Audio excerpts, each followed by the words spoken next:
All right, guys, today I'm going to show you how to remove these. These cell phone mounts are absolutely horrible. Nobody knows how to take them off without gouging, without tearing apart the dash. I'm going to show you a little pro tip, and all you need is a torch. What you're going to do is you're basically going to turn your torch on, and you're going to continue to circle this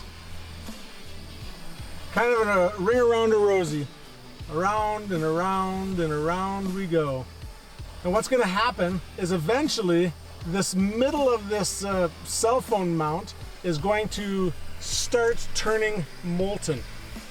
And once that whole middle almost like kind of falls out, right about there, you should just be able to lift this up.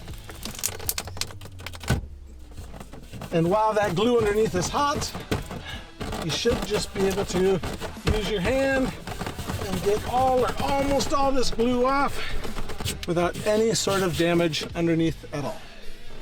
If you have a little bit more glue that you want to get rid of, you can just use some sort of adhesive and label remover. Just go back and forth and get that last little bit of glue off. There we go.